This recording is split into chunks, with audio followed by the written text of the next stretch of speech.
Welcome to Healing Horizons. I'm Saima and I'm joined by a remarkable guide in the world of integrative healing, Cindy Costley, founder of the underlying answers and creator of the electromagnetic body desensitization technique. A lifelong journey through chronic sensitivities and unexplained reactions led her to uncover a profound truth that the body is not just a vessel, but a living archive. It carries memory, emotion, stress, belief, spirit, and energy in every cell. And in this conversation, we explore how those hidden imprints can be released, recoded, and transformed into lasting healing. And this is a dialogue that dissolves the divide between science and spirituality, showing us that true wholeness requires both. So, Cynthia, welcome to the show. Thank you so much for having me. It's a pleasure to be here. You're warmly welcome. It's my honor to have you here. So, Sydney, like your story begins with decades of chronic reactions that no traditional framework could fully explain. So, was there a moment when you realized the answers weren't external but already encoded within your own body? Yes, it took over 40 years to understand that concept fully. But once I understood that all my allergic reactions were actually my body's way of messaging me, of just trying to communicate with me and tell me, I need you to heal.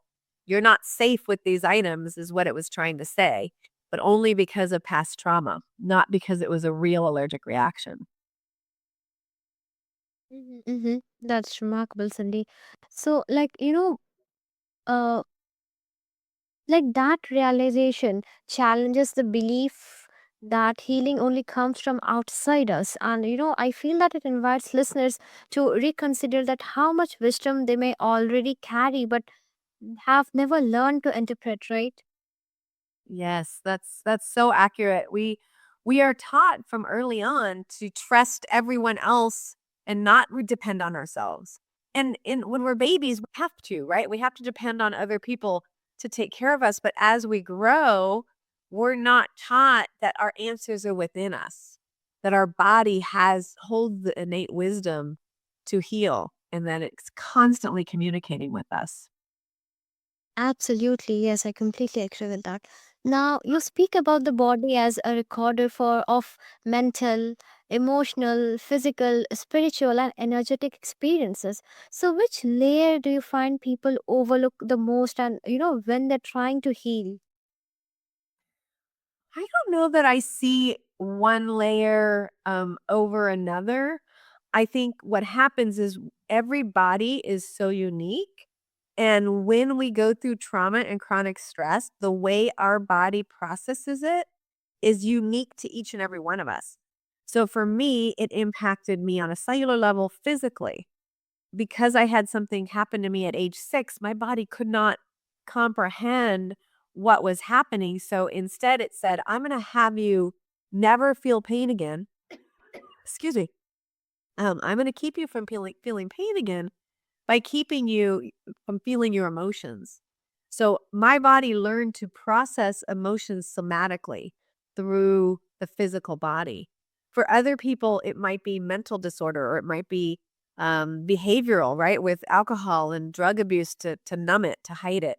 So, every one of us is unique. The key is understanding and learning what the way our body has learned to process what it feels is not safe. So, we're all so different in that area. I really can't say that there's one over the other, more stronger than the other. That's such an insightful way to put it, actually, Cindy. And I really appreciate that how you emphasize that every body is unique, like you said, and the way you describe those layers, whether emotional, mental, or physical, really highlights how healing isn't one size fits all. And you explain it with so much clarity and compassion, I must say. Now, the electromagnetic body desensitization technique is a unique and pioneering method for sure. So, Yeah. can you share the shift people typically feel first when they begin releasing and recoding their stored imprints? Yeah. So, it's a process. And what we do, depending on, again, everybody's unique situation, first we look at, what areas are most urgent to you right now. So, if anything is physically urgent. For instance, an interaction with mold or Lyme's disease or a virus that's impacting them. We don't start working on the trauma. We have to go through and work on those. And then that layer we can clear, telling the body that we're safe and healing that specific energetic imprint. Then we can start working on the trauma. So what people feel, the relief they get is different for everybody. For many people, we start at the lineage. So the cellular imprint that we carried into this lifetime, whether it's, a lineage of depression or a lineage of alcoholism, or for me, it was a lineage of allergic reactions and sexual abuse. Every family line is different. And so we need to first clear that so that we can heal the personal individual layers from this lifetime easier. And so the relief that people feel is different based on where we start. Does that make sense? Yes, yes. That absolutely makes sense. And you've explained that so beautifully, like the way you describe those, shifts. That makes sense, yes. Okay. And you've really clearly, like hearing, how those first shifts show up, whether emotionally or energetically, really highlights how profound this work can be. And you explain it in such a grounded and compassionate way that makes the entire process feel both accessible and deeply transformative, and it ties beautiful into the way you breathe science, energy, spirit, and scripture, like four worlds people often keep separate. So I'm really curious that, have you found that one of these domains tends to unlock the deepest breakthroughs for your clients? Ooh, that's a really great question. I would have to say spirituality probably unlocks the biggest. Because, for instance, take my story. For 34 years, I did everything I could, Western and Eastern. I tried everything natural, everything holistic, everything Western medicine. And I got no relief. I had temporary relief, but nothing took it away. It wasn't until I finally started getting in touch with my spiritual side, my higher self, that I started listening to what my body was actually trying to tell me.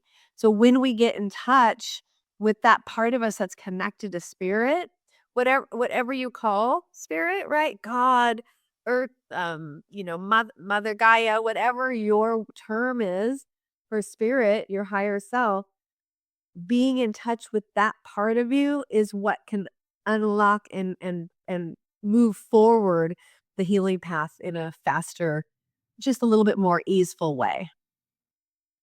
Mm-hmm, mm-hmm.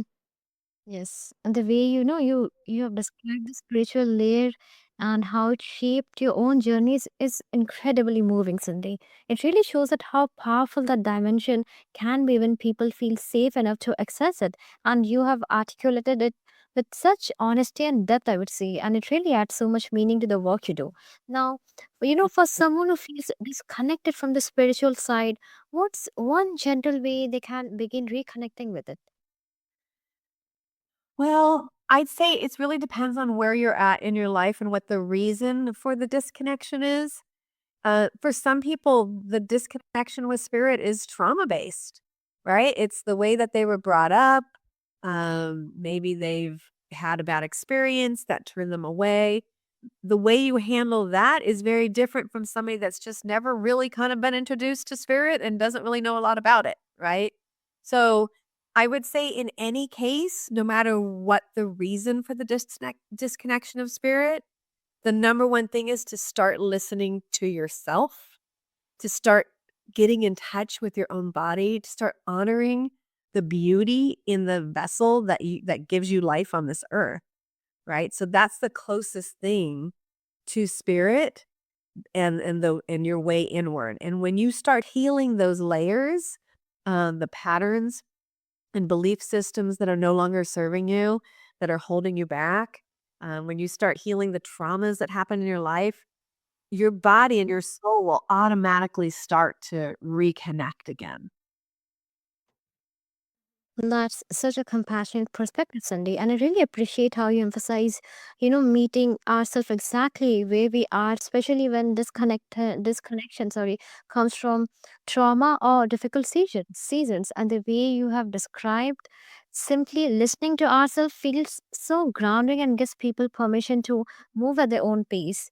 Now, in your experience, what's the biggest misconception people have about healing work before they begin? Oh, that's a good one. I would say definitely that energy work is bad or not real. um, it's let me take you back to a story that I had when I first had my first healing experience with a healer, an energy healer. I was riddled with rashes all over my body. My husband and I had had the flu that season, that winter, and I had gone to see a new doctor, so I had driven 6 hours away, and I was very sick and on antibiotics, and I was having a severe reaction to the antibiotics. And I didn't wanna miss this appointment because it took me 6 months to get it, so I went anyways, and I had an appointment over the phone with a healer, and that night, she's the one that said to me, "What happened to you at 14?" And I said I did wouldn't say it. And she said, "No, I need you to tell me what happened to you at 14." Now this was 48 or 49 years old, and I had never said one word to anybody about what happened to me when I was 14 years old. And she called it out. She said, "This is your body speaking to you. You're not allergic. This is all of this is about your traumas." And then she did some kind of healing over the phone on me, and I woke up with no rashes. All my rashes were gone. And I knew in that moment that there was something real about energy work, that there was something very true and godly about energy work. But our fear can stop us from allowing that truth to unfold. God brought healing to this earth and for many different reasons and in many different ways. We just all call it something a little bit different, right? So this is why I bridge Western medicine, Eastern medicine, spirituality, and scripture, because we tend to pull away from those or tend to push away from each other, like repel each other. And really, they're all meant to work together in order to heal. And energy, the idea that we are all energy and that energy is actually the um I don't want to say cause, but the messaging behind all of our physical symptoms is really the hardest for people to understand and really wrap their heads around. That's really remarkable, Cindy. And like the way you talk about energy work, especially through your own experience, really brings it to life, I would say. And you explain it with such sincerity that it helps people understand there's something very real and meaningful happening beneath the surface. Your openness, I would say, makes the whole idea feel far less abstract and, much more approachable. So, Yeah. when someone begins, this kind of healing, what's usually the first sign you notice that they are truly starting to shift? They will know it right away. So with EBDT, each remedy that they take, which is one a week, it's a release of something from their past. So we release old trauma stuck in the body in the form of energy. We recode their brain and their body to tell them that they're safe. And we heal them on a cellular energetic level. And they feel that release. So all but maybe 5% of my clients don't feel anything. Everybody else can feel the release. So they know something's happening. When I did this for myself, I feel the actual release leave my body. And sometimes that means, they feel a little heaviness or really exhausted for a day or two, or maybe they feel a little bit more depressed. And then all of a sudden it leaves and they just feel this bliss and joy because whatever we cleared, whatever we healed is no longer impacting their body. So it's instant in terms of understanding that something's happening and changing for the good in my body. That's really a powerful way to describe it, Cindy. And I really love how you highlight that the recognition often comes from within, like that people can actually feel something shifting at a cellular or energetic level, and hearing how you experienced that yourself adds so much depth and credibility to what you're sharing. And it really shows that how healing becomes undeniable, when it resonates to the whole body. So, for someone just starting the healing journey, what's one practice you'd like to recommend to help them stay consistent and grounded along the way? I like to call there's a process I call the 2 pause process. And the first part of this is taking a purposeful pause. And a purposeful pause means not just pausing, like let's say you're sitting at your desk and your back hurts. You're not just pausing to say, "Oh, my back hurts, I'm going to walk around." You're going to take a purposeful pause which says, "I'm going to really sit with my body for a minute and ask what it's trying to tell me." We want you to see your symptoms as a messenger, not an ache, not a pain, not a symptom, not a pain in the butt, right? Not my body's breaking down, but instead a message, a beautiful message from your body. So, in that two-step purposeful, the first step is purposeful pause, which means you're going to purposely say, "What is it that my body wants to tell me?" And then that goes into step two, which is a curiosity pause. So then you're gonna sit with that in curiosity. You're gonna sit with that symptom and say, what are you trying to tell me? What do you want me to know? What am I afraid of right now? What fear is my body trying to show me or express to me?" And just ask yourself a bunch of questions about that actual event. What is my body trying to protect me from? Because even if it's a backache because you're sitting wrong in your chair, your body's trying to protect you and tell you that message, right? And it doesn't want you to just get up and stretch. It wants you to say, "Look, let's do something different." So when we take the two-step pause, which is the purposeful pause and the curiosity pause, we really start to connect and get in touch with our body. Mm-hmm. I really appreciate, Cindy, how you break it down into something as simple like as a purposeful pause. Like you said, it feels doable to me, even on the busiest days. And the way you describe it makes it really clear that grounding isn't about big dramatic steps, but those small moments where we actually stop and check in with ourselves. And it's such a refreshing and practical approach. That's such a great reminder, Cindy. Thank you. And I think one thing I want to add to that is we often swallow our emotions, right? So the moment we're taking this pause, if we feel an emotion coming up, maybe sadness starts to come up because of something that happened the day before, or maybe anger because something just happened at work that just really pissed me off, right? Our emotions want to be acknowledged. And so in that curiosity pause, we can actually just acknowledge them and say, "Oh, you're angry right now. I feel you." And then just kind of like, yeah, acknowledge it and then it goes away. But if we swallow it and say, "Nope, I got to work. I can't feel this right now," then we're pushing it into our body, which is that causes the flow of dysregulation. Yes, the idea, like you said, that we swallow our emotions really resonates. And that's such a powerful way to put it, actually, because so many people out there move through life without ever giving themselves permission to feel what's actually happening inside. And I really love how you highlight that emotions aren't trying to overwhelm us, they just want to be acknowledged. And the way you frame that makes the whole process of healing feel so much more human and compassionate. Thank you. Now, many listeners may feel their symptoms define them, especially after years of struggle. So, what one short step someone can take today to begin reconnecting with their body's innate wisdom? I would say it's really important if you've been struggling for a long time and you have these symptoms and you don't know what it is and you're not getting answers, or maybe you are getting answers and the answer might be a diagnosis. Let's say you've been diagnosed with something. Just remember that it's just a name to help you understand the dysregulation that's happening in your body. It's not a forever thing. I was told basically that I needed to start making myself comfortable.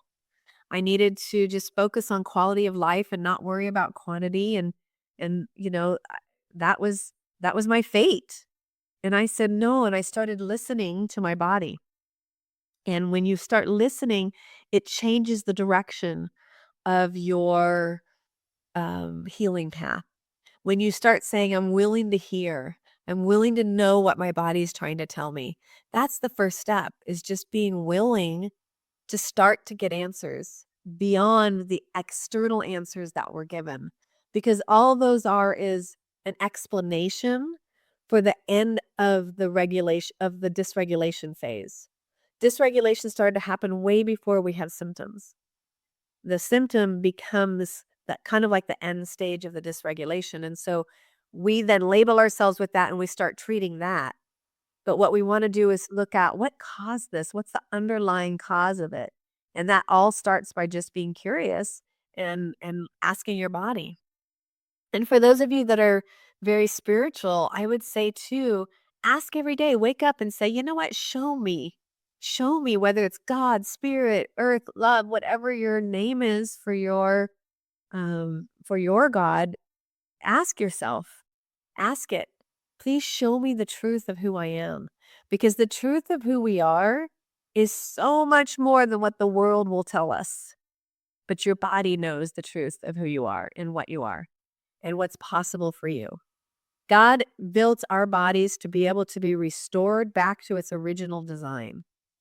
We go through things in life, dysregulation, trauma, stress, and that causes issues within our system, right? It causes issues on, like, when we look at this EBDT program, we look at the physical, structural, neurological, emotional, identity level patterns, behavioral patterns, energetic blocks, spiritual soul level blocks, subconscious protective blocks, relational attachment blocks, environmental responses, immune infections, inflammatory patterns, genetic ancestral patterns, biological repair patterns, like nutrient integration. There's so many different things it could be.